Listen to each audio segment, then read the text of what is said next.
Welcome back to the Fallbar Baseball Show, the first edition of the Fallbar Baseball Show under the umbrella of the Pyramid Sports Network. Kevin and Ryan are here from our respective homes in Boston and Atlanta. Excited to catch you up, so to speak, on the MLB offseason hitting about its midpoint as we get to Christmas and New Year's with some people off the board. A lot of people and a lot of player movement still yet to happen. So I'll leave it up to you, Ryan, and think about where you want to start. If you want to start with the biggest money, if you want to start with a certain team. I would like to start with some of the big fish who have gone off I the think that's good. board, and I think the right place to go are those who have left the New York Mets, that being Pete Alonso and Edwin Diaz. Um, I think starting with Alonso is big because we can segue into what the Orioles are doing, which is pretty interesting. Um, they got they filled the first base hole, which is great for them. They've kind of been teetering with Mountcastle and with some other guys, and um, I it was there probably would have been a thought there to stick Basayo there and try and see what he could have done, He could given DH too. right, yeah, given that catcher position is so kind of like they got two pretty polarizing figures there, especially with their last season and how that went. But now they have their big bat Camden Yards. They just moved the wall in, of course, so it's easier to put balls out there. Mhm. And he's going to give the fans a pretty good reminder of what Santander was like when he was hitting 40 bombs there. And it's a great get for them because they're pretty solid defensively um, outside of the first base position, so they can Mhm. kind of afford to lose some outs above average over at that spot.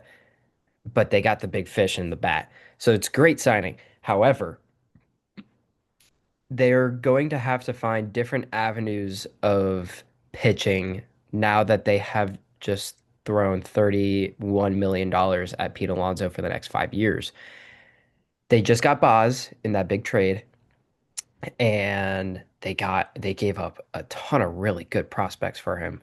But yeah, I mean, the Orioles are in a solid spot. They're going to make some noise, but they really need to figure out what that rotation is going to look like, especially with trading Grayson Rodriguez for Taylor Ward, Right. which didn't really make a lot of sense. But But I'll Taylor let you. Ward, Taylor Ward of himself is a small fish in terms of right-handed power, which is something that they've lacked, and they thought they were getting it with Tyler O'Neill, but we all know how Tyler O'Neill struggles to play baseball games on the baseball field.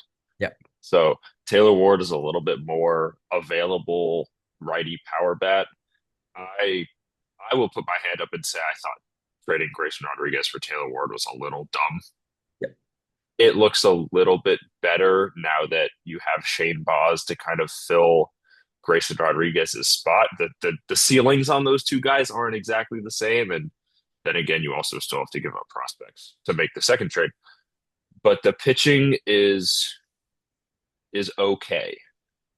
Rogers was a positive story last year. It hasn't been consistent. Kyle Bradish has been good, but has been troubled with injury. The pitching is okay. The lineup looks good. The lineup's great if Gunnar Henderson's an MVP level player. The lineup's great if Adley Rutschman is an all-star level catcher, which he was, but then wasn't last year. So I think the thing with the Orioles here, and obviously Pete Alonso, one of the best power hitters in baseball, the Orioles are giving themselves a chance because they know that's kind of what they have to do to compete with, honestly, right now, the Blue Jays, who are doing it the most in terms of spending. But you have to assume that big additions for the Yankees and the Red Sox are coming. And then if all four of these teams are big spenders, then the winner of the American League is more than likely to come out of the East. Yeah. And I don't think it's crazy to say right now that we could see four playoff teams out of that division. You could see the two winners of the West and the Central making it, and then you could see Jays, Yankees, Red Sox, Orioles all filling in That's the possible. the the automatic qualifier and the other wild card spots. Yeah, I mean, with some of those teams, things still have to go right. and Right. things still have to change, especially with the Red Sox. Speaking of the Red Sox, I wish I still got my Sox hat down here. Right as I was editing this episode, the Red Sox made a trade for Wilson Contreras. Gave up Hunter Dobbins, some other pitching prospects. Sad to see Dobbins go, but it's the price of doing business. You got to give to get. Wilson Contreras fits the need for a lot of stuff for the Sox. He's a big or big-ish hitter, kind of depending on how you look at it. He's not Pete Alonso, but 25 to 30% better than league average, above average defense at first base, which was a big position to need for the Red Sox. They're upgrading their production there. And then Wilson Contreras, if we kind of want to get into it, he's a righty who is pulling balls in the air more than he ever has. His ground ball rate's down, getting it in the air. He's going to bounce him off the wall. It's going to be great. It's a good trade, good move for the Red Sox, bolstering up the lineup, which is what they really needed to do. I'm glad they're addressing it. Merry Christmas, Bo Sox. You got Wilson Contreras under the tree. But if we talk about Pete Alonso, we could also talk about Kyle Schwarber, who didn't change teams. He's returning to the Phillies, 5 years, 150 million, breaks the AAV record for a designated hitter. It's a lot of money, but the Phillies needed to do it, and Schwarber knew that the Phillies needed to do it. Yeah, absolutely. The Phillies are, we mentioned this around this time last year that their window is closing. And it's especially closing because they have some big time free agents coming off the books next year that they're not going to be able to pay.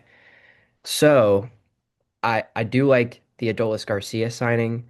I really think that Schwarber brings so much value to that offense that it was almost a no-brainer to go back and get him again, especially with, I mean, even if you're just thinking about like he just sells tickets, like the fans love him. He's a fan favorite.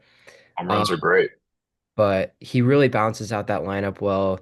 Them putting him in the leadoff spot was like the best thing they could have done. Um, and it's worked out. But I think the fact that they signed him to this contract and they were able to still fill an outfield role with Garcia is a pretty good, 1-2 kind of thing. What's interesting to me is what the Phillies did just a couple days ago in trading Matt Strahm away Why? to the Royals for I can't even remember the return. Oh, Jonathan, Jonathan Bolin. why? Why? I I, Well, I I don't know much about Jonathan Bolin. Maybe you know a little bit more than I do, but it, the he pitched go-to for the lefty in the Royals. pen and trading him away for Jonathan Bolin, I don't really understand it. You could argue that Matt Strom has been the most consistent left-handed reliever on planet Earth through the last 3 years. Yeah, in terms of And physical ability and whatnot, yeah. if you're trying to win a World Series, it's interesting to see that you traded him.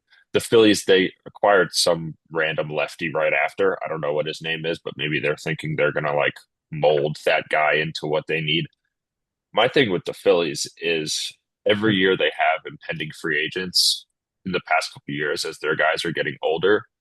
We look at their team this time of year and we see who's not there and we say they're not better. Yeah, Ranger Suarez is a free agent. JT Realmuto is a free agent. Harrison Bader, who played center field for them, is a free agent. So if they're already not championship, they're still not better than they were when they weren't a championship team.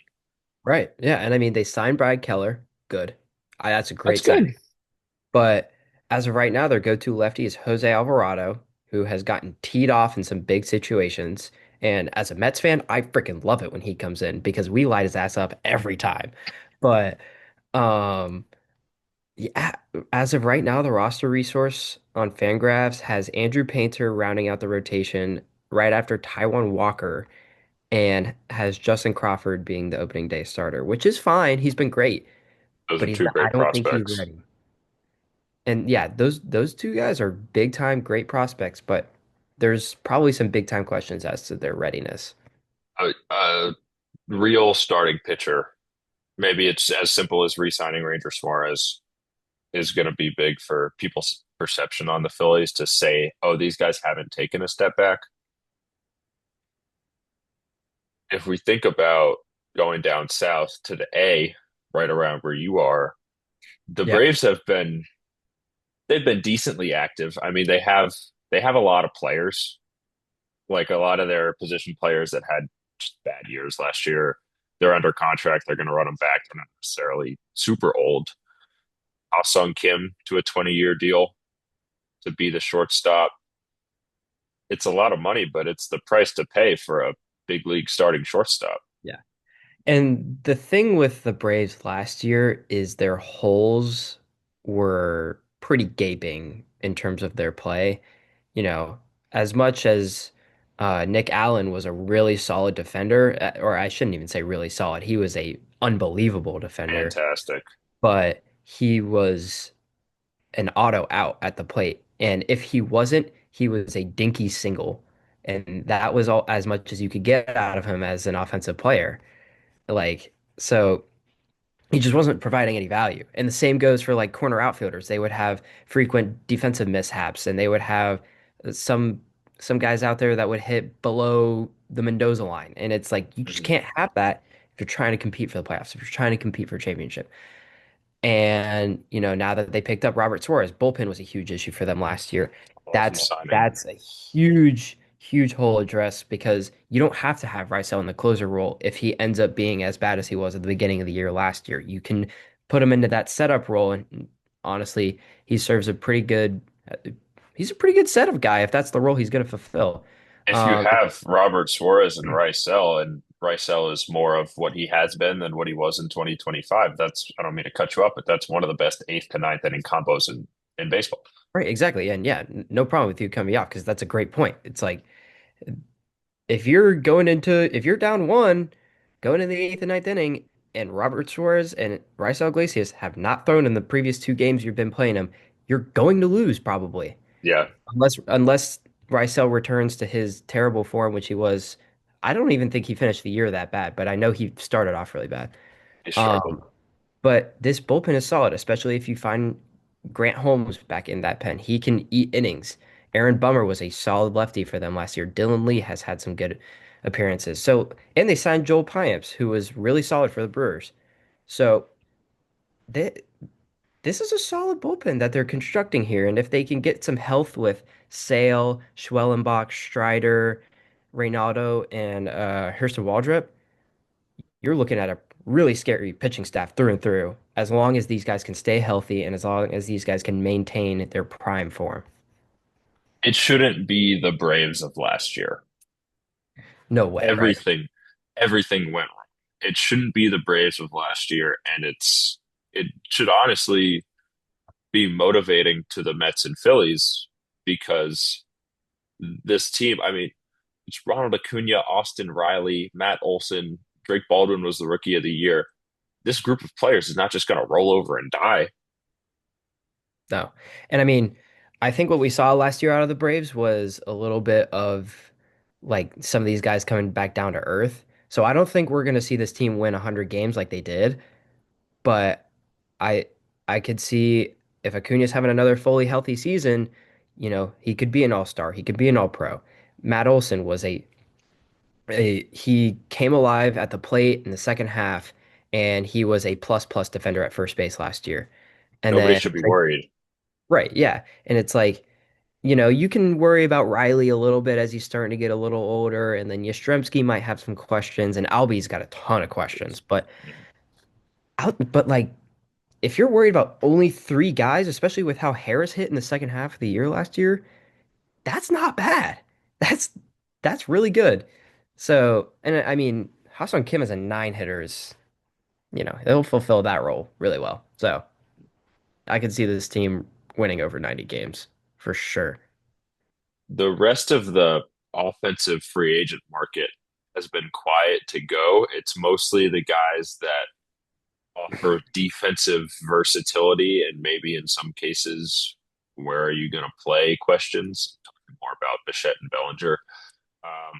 My thing with this crop of free agents, Kyle Tucker, Cody Bellinger, Bo Bichette, Alex Bregman, is they all want big deals, and it feels like we're running out of teams that are willing to pay them. Yeah, the teams that have spent within the last 5 years are done with these big contracts because they're starting to learn that they're getting pigeonholed a little bit. the Mets are kind of in a rut with their payroll, and Steve Cohen made an announcement saying, "Listen, our payroll is going to be about the same, but we got to budget room for the trade deadline. We got to budget room for international signings, for all these different things." And it's like we have to be careful with these big contracts now because Mhm. like Soto's getting $61 million next year, you know? There's not much you can do about it. A lot of So, money to give to one guy. right, exactly. And when you're trying to keep your payroll under 320, 330, whatever it is, $60 million is a pretty big percent of that. So yeah, I mean, there are other teams running into that issue too. The Phillies have a huge payroll. The Dodgers, of course, have a ginormous payroll. And they're just not Hey, really, they just don't really seem to be in on these big fish anymore, even yeah, though that they kind of fit in those type of teams. The Yankees as well. I mean, these guys, I really haven't seen any rumors about Tucker, Bellinger, Bichette, and Bregman outside of the fact that they went $400 million contracts, and no team is gonna bite on that. yeah. Maybe the Blue Jays, maybe.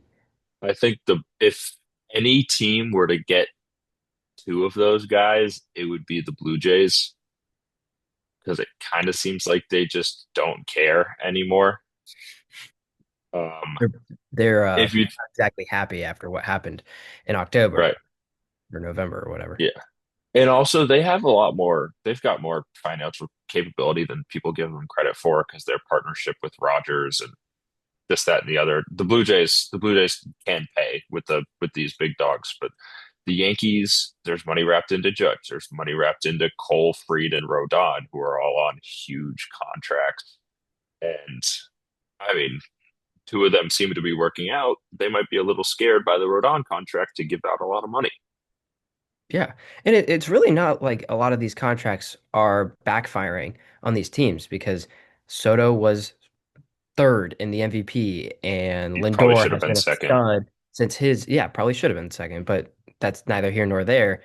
Um, and then, I mean, think of big contracts like Harper and Machado and Tatis. Like these contracts are working They out, can work. but there's only so many that you can give, and the Marlins sure as hell, or teams on that kind of Yeah, spending level, they're not going to give out $400 million to Kyle Tucker. Why the heck would they do that? You know, they just don't have, they don't got the guap for that. They don't got it. they don't So got it. My question about this is Bo Bichette a pirate? Is Cody Bellinger on the San Francisco Giants? Like, will things that's a get good spot. creative?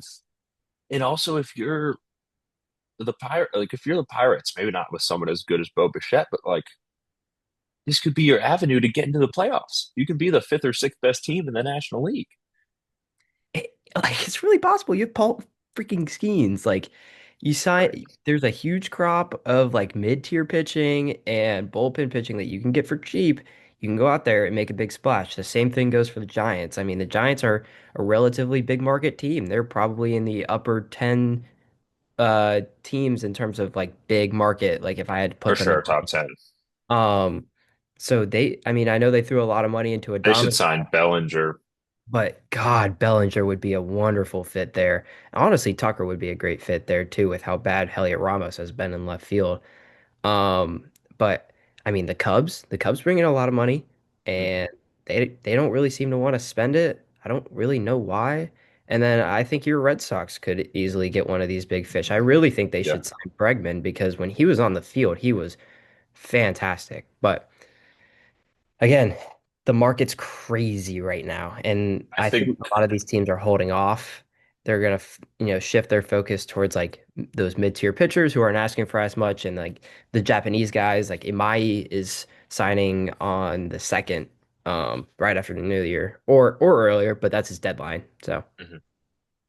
Yeah, for the Sox a little bit. I think Bregman should definitely be option one because he was so good. The Cubs, I think if you dangle any infielder in front of the Cubs, they tell you we like Horner, we like Matt Shaw, we like Swanson, which is we're fine, good, honestly. which is fine.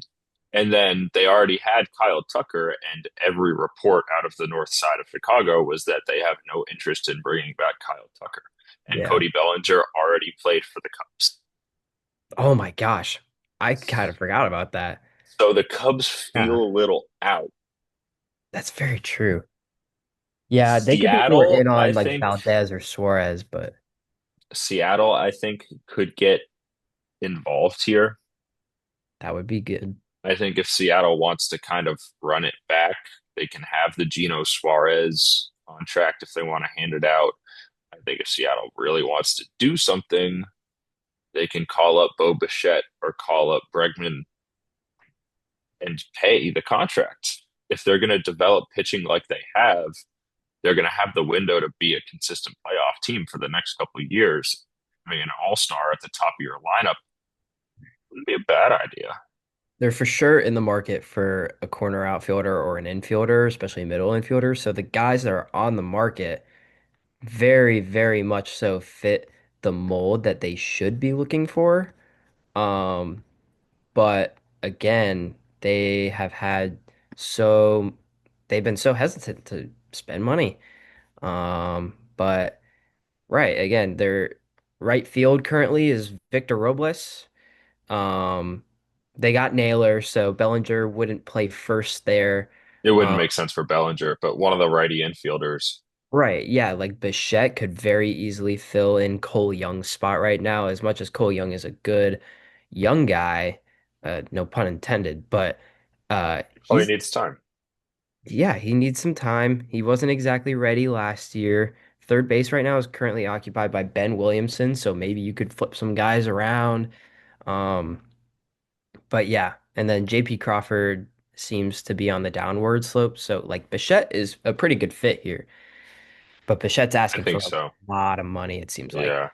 So I feel like Seattle is doing something that I've heard at least Craig Breslow say this. I bet a bunch of other guys say this. They're waiting for the perfect time to make the perfect move. And if you keep waiting for the perfect time to make the perfect move, you're going to make no moves yeah, because that's exactly what happens. Scared you money don't have make to money. you have to go to the wall like a little bit here. And if the top of your lineup is Julio, Cal Raleigh, Bo Bichette, and Josh Naylor, That's and scary. we're not talking about the Mariners as being a pitching only team anymore. Right, yeah. And the Astros and Rangers are obviously in a little bit of limbo, especially the Astros with their position players having injury troubles and their once elite pitching rotation kind of falling apart and leaving the team if your name's not Hunter Brown. Yeah, The totally. Mariners should strike while the iron is hot. And really, I haven't heard about them getting into the mix on these guys, but I think they really should be aggressive. Yeah, I totally agree. Yeah, the Mariners, the Tigers have a little bit of not only do they have impending free agents with Skubal about to reset the market, but they're still dealing with the Baez contract, which looked a little better this season. Um, but it still hurts a little bit that he's not the Mm-hmm. superstar that everybody wanted him to be, especially at shortstop.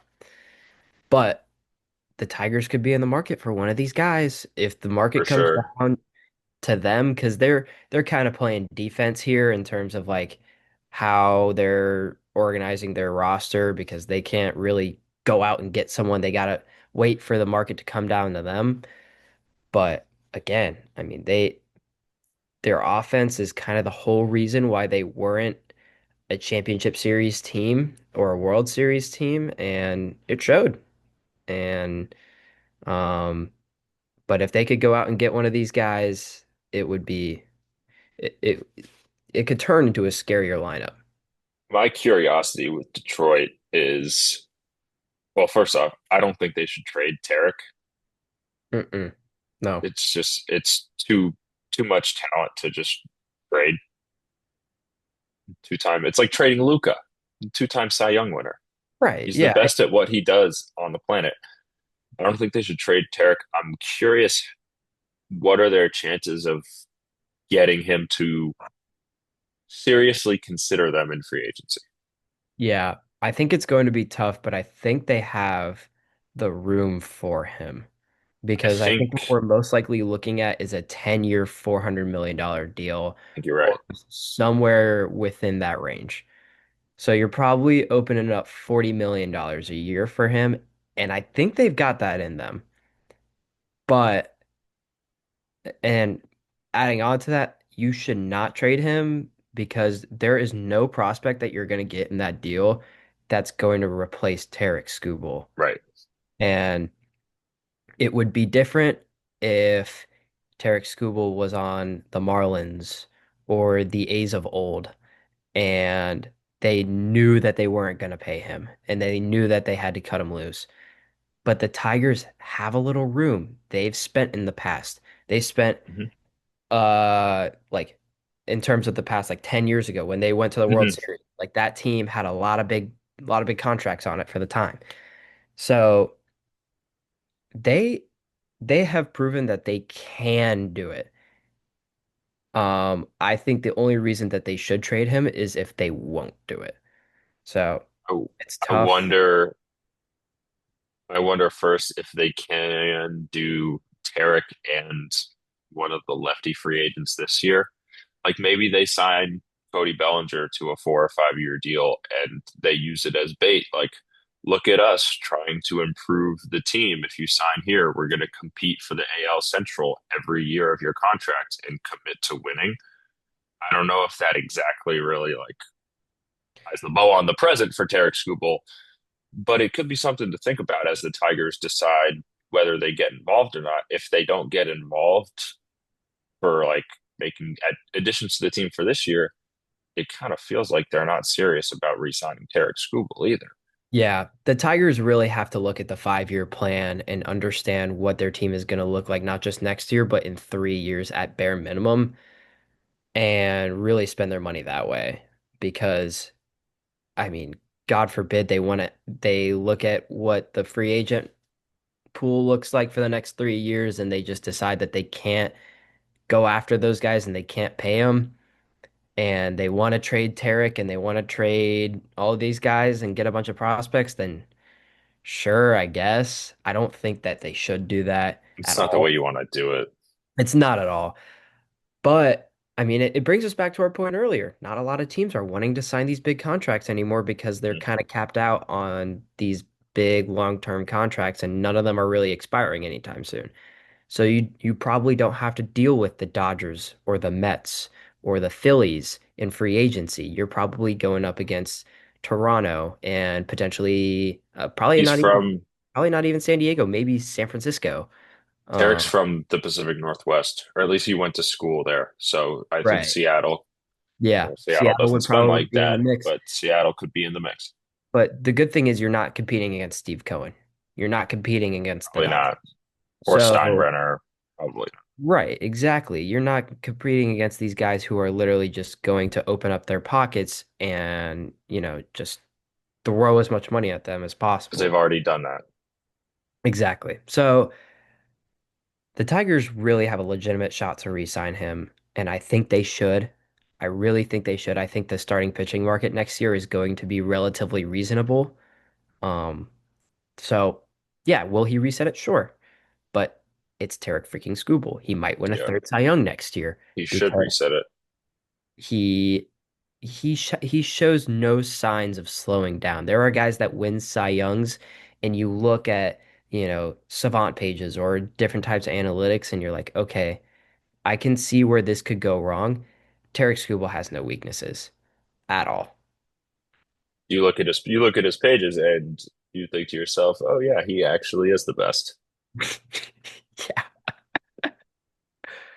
Yep. The reliever market has been moving, maybe more than any other market.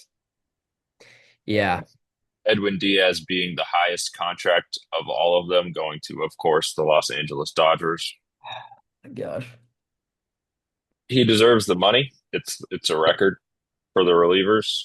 He's been the best over the past couple of years. He deserves to be paid like the best, and he's getting paid by the best. So that's pretty much how it went. I mean, there was a lot of shady stuff that went down in terms of when he signed. He didn't really come back to the Mets and say, "Hey, this is what the Dodgers signed me." Or this is what the Dodgers offered me. He essentially just kind of took it and ran. And as a Mets fan, it's not exactly great news, but at least it didn't give me anger towards David Stearns and Steve Cohen. Mhm. But The good thing with that for the Mets at least is that, it opens up the pockets a little bit, frees up maybe another back end bullpen piece or back end starting rotation piece. But yeah, I mean, Diaz, he said in his press conference he wants to win. And apparently, when Alexis, his brother, was there during the season, he just raved about the analytics, about the facilities, about the coaching, and that helps sway his decision a little bit. So it makes sense. It really does. Is it a little bit upsetting? Sure. But, you know, that's just what happens. It's just one of those years where a bunch of your guys hit the books. So, Also, good on the Dodgers. It's no team, even if they win the World Series ever, is going to be without flaws. And the Dodgers' flaw last year was inconsistent in the bullpen. yeah, And especially now with health. And they Diaz, have, he's always healthy. yeah, besides the freak accident in the World Baseball Classic, he's pretty much always healthy. The Dodgers, obviously, they have the capability to get the best closer, but the box they really needed to check was go out, get a closer, and they did. I think more people had it being Robert Suarez for the Dodgers because the price point it ended up being $24 million cheaper, eight per year. But the Dodgers can be the Dodgers and they can go out and get the best one. And then the Mets are kind of focused to look in the mirror and they turn into the Yankees. Yeah. Devin Williams and Luke Weaver Yep. from the New And York baseball Yankees. as much as the Yankees Twitter wants to give the Mets crap for all this, at the end of the day, the Mets took their two most well, I shouldn't say their two most consistent relievers because Devin Williams wasn't all that great at the beginning of the year, especially, but they took their studs outside of the Yeah, ones that they got the Mets during have the them and the Yankees don't. yeah. And the Yankees signed Paul Blackburn. Whoop-de-doo. So, you know, Yeah. like yeah, the Mets signed a lot of New York a lot of guys from the Yankees, but that's it's I love it. Like they're two great signings. Devin Williams has been consistently a top three closer in the sport since he came into the league. Um, and he's already played in New York. This is the part that is the most, it's like kind of like an extra additive, but playing in New York is different than playing in other cities. And when you've already been yelled and screamed at for a whole year by angry New Yorkers, you know what it's like. And Weaver has been able to pitch in big time situations for New York, and so has Williams. And as much as Williams was not great at the beginning of the year, he was fantastic down the stretch, especially in the playoffs. So I'm thrilled with the fact that let's get more Yankees. Let's get freaking Bellinger while we're at it. I tweeted about it after we were signed. I think I was just going through my head questioning like these guys maybe they like New York, they just don't like Yankees New York, and it could say something about the Yankees. It's very possible. Um, and I mean, yeah, like I remember there was all that controversy last year with Soto and how he didn't exactly mesh with some of the guys in New York, and I don't know. It's probably nothing much, but New it's still a York's different possibility. than anywhere else. It really is. Yeah. And I mean, there's a lot that goes in to these deals that is not just, batting average and OPS. So, yeah. I think the other maybe the last big reliever that we haven't talked about yet is Ryan Helsley to Baltimore. I know Yeah. the trade deadline, the match with the Mets for Ryan Helsley, they wanted to fire him off into the sun. But other than those 10 weeks, maybe at the end of the season, he's also been a top eight-ish closer on any given year, top five a couple times. Right. There's probably good bullets in that arm still, and the Orioles sure think so, and they're going to use him to compete in the AL East. Definitely. And this is a prove it year for Helsley too. It's like, all right, you weren't as good with the Cardinals. He was kind of shaky a little bit at the start of the year, but the Mets still gave up a haul for him, and it didn't work out. And that's just how it goes sometimes. And it's unfortunate. It was not pretty at all. Um, but yeah, I'm I couldn't even tell you what happened there. Was it tipping pitches? Was it him just not being able to locate certain pitches? I'm not sure. But Ryan Helsley's still Ryan Helsley. It's the same way that Devin Williams is still Devin Williams. And Right. at the end of the day, you give them a fully healthy offseason, and they're probably going to figure out how to become dominant again because that's just Mhm. what happens. You know, me and you come back home for the winter, and we pitch again in January, and it's almost as if nothing ever happened in That's August, true. September, because it's just like you just feel You're fresh. back to who You're you are. new. You're back to who you are, exactly, unless Mhm. something went wrong. But for the most part, that doesn't tend to happen. So I think Baltimore got a pretty, I think they paid him maybe a little too much, but again, they needed pitching. They're getting Bautista back. I'm pretty sure they still got Yennier Cano in there who's Pretty solid. sure they do too. And then I think I'm forgetting somebody in that bullpen who's pretty solid. But at the end of the day, they've got a really solid bullpen. They need to get the rotation down, but that team could be really solid if we Mhm. see them make a couple of smart moves down the line. Mhm. With the couple minutes we have here, just some trade rumors. I think people buzzing. Ketel Marte, it's going to take a ton. Mackenzie Gore, it's going to take a ton. These guys are on club control for not a lot. Ketel's the best second baseman in baseball. The Cardinals are looking to move guys. The Red Sox, with their surplus of outfielders, Jaron Duran or Willie Abreu, have the chance to be moved. I know the Mets, you probably know it better than I, but Jeff McNeil is obviously a name that comes up. Mark Vientos, maybe one to flip him to get something better. But the trade market, other than Brandon Lau, it hasn't been crazy, but there are definitely some names swirling around still. Yeah, and I'll keep it brief because we don't have much time, but it feels like for all these guys that are being rumored to being traded, the places where they would tend to go, they just don't have the openings for them, or they don't have the prospects, or they don't want to give up their prospects. It feels like a couple of the teams that have reached out about Ketel Marte, the Mets were in there for like a second and a half, but the Mets have like four second basemen on their roster right now. The So they're asking just price for simply being Boston is too high.